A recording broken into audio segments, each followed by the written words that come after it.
बच्चों आज हम सीखने वाले हैं अंक गणित की आधारभूत प्रमेय, जो कि पाठ 1 वास्तविक संख्याएं इसमें सबसे शुरुआत में है। ठीक है, तो यह प्रमेय क्या कहता है हमसे, इसको हम सीखेंगे। क्या कहता है, देखिए, अंक गणित की आधारभूत प्रमेय प्रत्येक भाज्य संख्या को, देखो क्या कह रहा है, प्रत्येक भाज्य संख्या को अभाज्य संख्याओं के एक गुणनफल के रूप में व्यक्त किया जा सकता है तथा यह गुणनखंडन अभाज्य गुणनखंडों के आने वाले क्रम के बिना अद्वितीय होता है। इसका क्या मतलब है, देखिए, तो इसका मतलब समझने से पहले हमें इस चीज को पता होना चाहिए कि सबसे पहले की अभाज्य संख्याएं क्या होती है। ठीक है, अभाज्य संख्याएं, ठीक है। उसके बाद हम सीखने वाले हैं भाज्य संख्याएं। तो ये संख्याएं क्या होती, क्योंकि इनमें दो नाम आए हैं ना, एक तो अभाज्य संख्याएं शब्द आया है और एक भाज्य संख्या आया है। ठीक है, तो ये दो संख्याएं कौन सी होती हैं वो सीखनी है।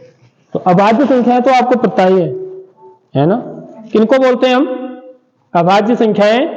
वे संख्याएं जो केवल एक और स्वयं से विभाज्य होती हैं, जो केवल कागज। ठीक है, the numbers which are only divisible by 1 and itself are called prime numbers। दूसरी भाषा में यदि हम कहें गुणनखंड के रूप में, ठीक है, एक तो परिभाषा मैंने सिंपल बताई है, यदि गुणनखंड के रूप में बताएं तो हम अभाज्य संख्याएं उन संख्याओं को बोलते हैं जिनके केवल दो ही गुणनखंड होते हैं। बच्चों समझ रहे हो बात, जिनके केवल दो ही गुणनखंड होते हैं। जैसे देखिए दो है ना, दो के गुणनखंड क्या होंगे बच्चों, देखिए दो के गुणनखंड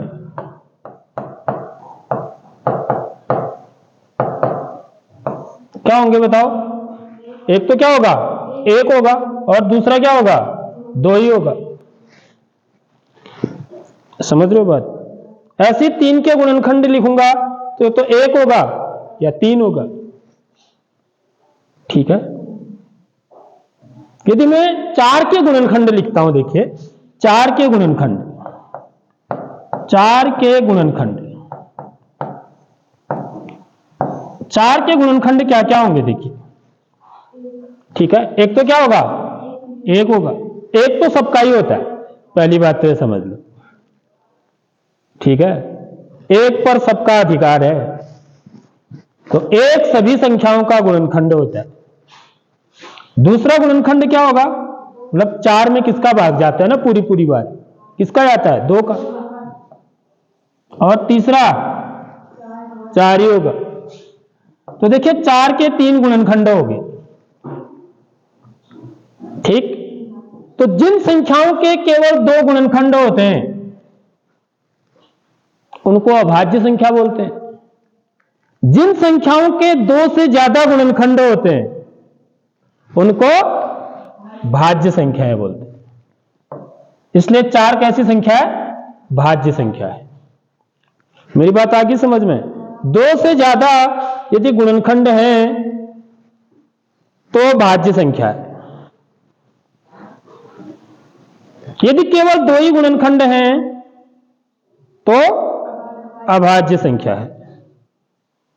ठीक है, या मैं भाज्य संख्या है उसको भी बोल सकता हूं जो एक और स्वयं के अलावा, ठीक है, क्योंकि अभाज्य संख्या की परिभाषा क्या है, जो केवल एक और स्वयं से ही विभाज्य होती हैं उनको अभाज्य संख्याएं बोलते हैं। तो भाज्य संख्याएं क्या हो जाएंगी, जो एक और स्वयं के अलावा किसी अन्य संख्या से भी विभाज्य होती है। एक और स्वयं से तो होगी, उसके अलावा किसी और संख्या से भी विभाज्य होगी। ठीक है,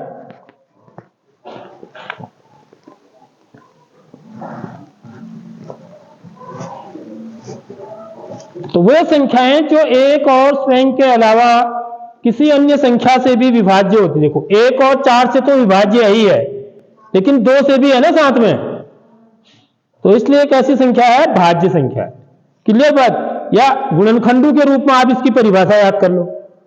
गुणनखंडों के रूप में यदि मुझे परिभाषा याद करनी है, जिन संख्याओं के केवल 2 ही गुणनखंड होते हैं वो अभाज्य संख्या, जिन संख्याओं के 2 से ज्यादा गुणनखंड होते हैं उसको भाज्य संख्या। जैसे मैं 6 के गुणनखंड निकालूंगा ना तो और भी ज्यादा निकलेंगे, पता है आपको। 6 के गुणनखंड निकालूंगा तो 6 के गुणनखंड क्या होंगे बच्चों? 6 के गुणनखंड, एक तो क्या होगा? 1 हो जाएगा, एक तो होगा ही, ये तो सबका ही है। दूसरा 2 हो जाएगा, फिर 3 भी हो जाएगा, फिर 6 भी हो जाएगा। देखो इसके जो है ना 2 से ज्यादा, इसके 4 गुणनखंड हो रहे, ठीक है। इसलिए 6 कैसी संख्या है? भाज्य। तो भाज्य संख्याएं कहां से शुरू होती हैं? कोई आपसे पूछेगा तो क्या बोलोगे? 4 से। याद रख लो, एक जो है ना, एक जो है न तो अभाज्य होता है और न ही भाज्य होता है, इस बात को याद रखना। एक ना अभाज्य है ना भाज्य है। एक को हम क्या बोलते हैं? विषम संख्या बोलते हैं नॉर्मली, ठीक है। और प्राकृतिक संख्याओं में भी 1 से शुरू होती है जो संख्याएं, उनको प्राकृतिक संख्या बोल, ऐसे भी हम करते हैं। हालांकि पूर्ण संख्या सब में आता है एक, लेकिन यहां पर जो है यदि हम भाज्य और अभाज्य संख्या की बात करते हैं तो एक कहीं भी शामिल नहीं है। देखो आपने अभाज्य संख्याएं भी कहां से शुरू होती हैं? 2 से। सबसे छोटी 2 है ना, 2 फिर 3 फिर 5 फिर 7 फिर 11 फिर 13 16। इन संख्याओं के केवल 2 ही गुणनखंड होंगे अभाज्य संख्याओं के, और भाज्य संख्याओं के 2 से ज्यादा, एक को छोड़कर, एक को शामिल नहीं करना हमको, ठीक है। तो भाज्य संख्याएं कहां से शुरू होंगी? 4 से। 4 के बाद क्या आएगा बच्चों? 6 आएगा। 6 के बाद 8 भी होगा, फिर 9 भी होगा। 9 भी भाज्य संख्या है। अब तुम बोलोगे कैसे है भैया? तो चेक कर लो, गुणनखंड चेक कर लो। 9 के गुणनखंड, 9 के गुणनखंड क्या होंगे? 9 के गुणनखंड यदि बताना है तो एक तो 1 हो जाएगा, दूसरा 3 हो जाएगा, तीसरा 9 हो जाएगा। तो इसके गुणनखंड 2 से ज्यादा आए नहीं आए? तो 2 से ज्यादा यदि गुणनखंड हैं तो याद रख लो वो भाज्य संख्या है, ठीक है। तो 9 यहां शामिल होता है। तुम बोल रहे होगे 9 क्यों, 4 6 8 ले लिया तो 10 क्यों नहीं बोल रहा है सीधे? भाई वो तो सम संख्या होते हैं, सम संख्या अलग बात है, समझ रहे हो बात? खिचड़ी नहीं बनानी दिमाग के अंदर।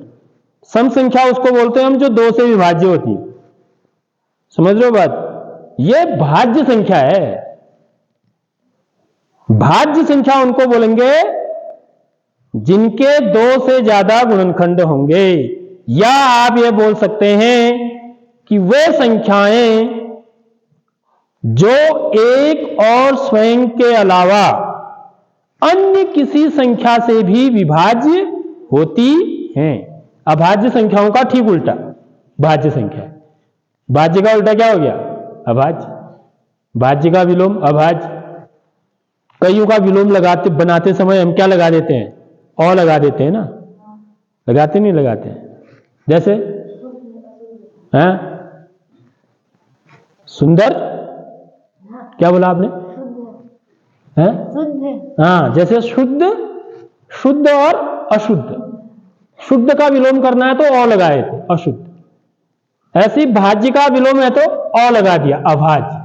तो भाज्य का ठीक उल्टा क्या हो जाएगा? अभाज्य हो जाएगा।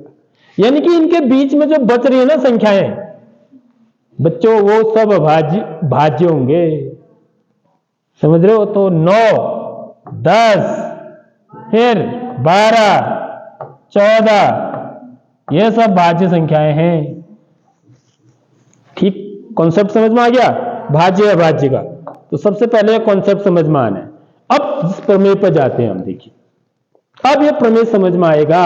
ये क्या कह रहा है? देखिए प्रत्येक भाज्य संख्या को अभाज्य संख्याओं के एक गुणनफल के रूप में व्यक्त किया जा सकता है। देखो बड़ी सिंपल सी बात कह रहा है। माना मैं एक भाज्य संख्या ले लूं 4, तो 4 को मैं क्या लिख सकता हूं बच्चों? अभाज्य संख्याओं के गुणनफल के रूप में।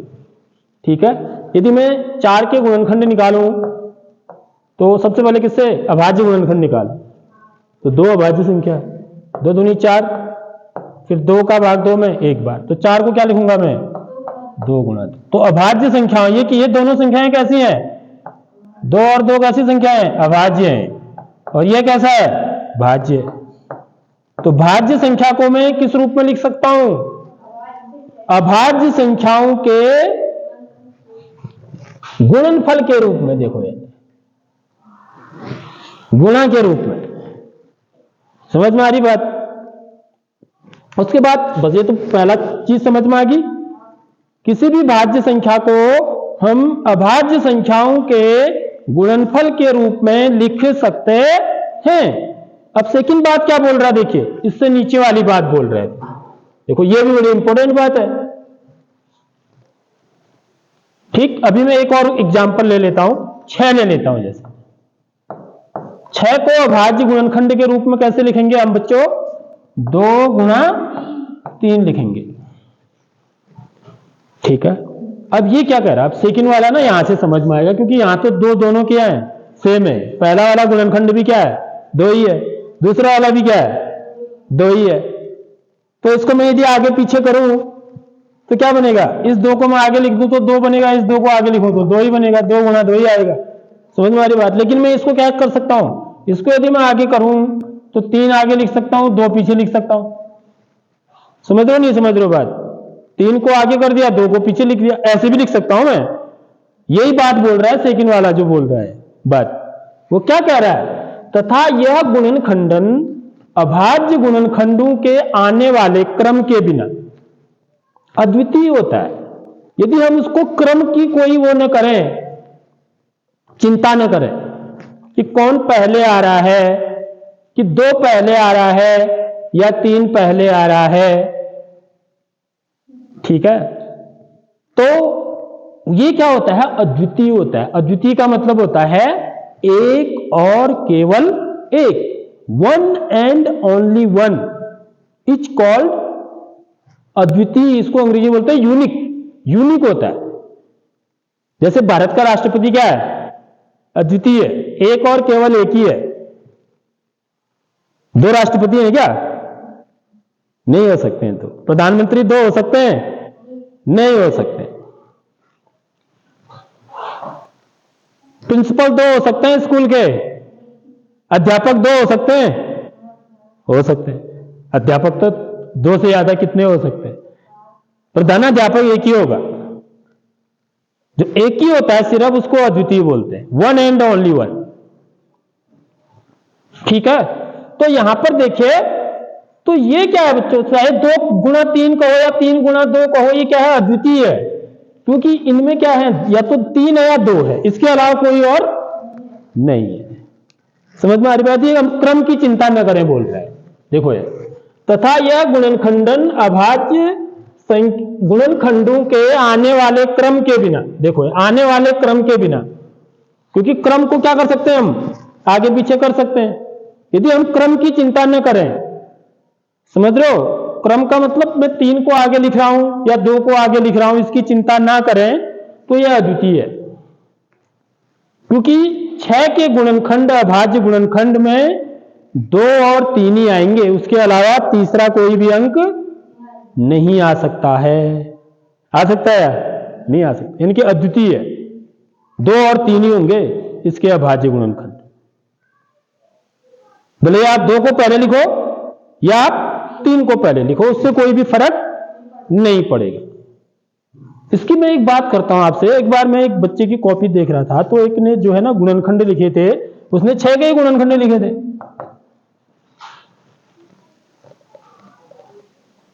तो उसने क्या लिख दिया था? 3 गुणा 2 लिख दिया था। ठीक है, और तो टीचर ने लिखा था 2 गुणा 3।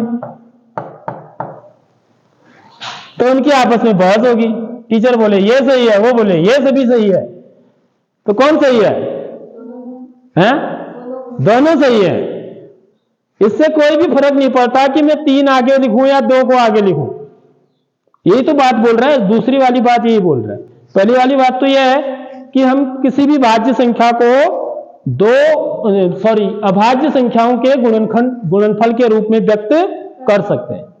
पहली बात तो यह है। तथा यह गुणनखंड अभाज्य संख्याओं के आने वाले, अभाज्य संख्याएं तो यह है ना, अभाज्य संख्याओं के आने वाले क्रम के बिना क्या होता है? अद्वितीय होता है। एक और केवल एक ही होता है। यानी कि 6 के गुणनखंड में 2 और 3 ही होंगे। तीसरा अभाज्य से 5 नहीं आएगा कभी। कहने का मतलब यह है 7 नहीं आएगा कभी भी। समझ रहे हो बात? यह है इसका मतलब। तो इसी को क्या बोला जाता है?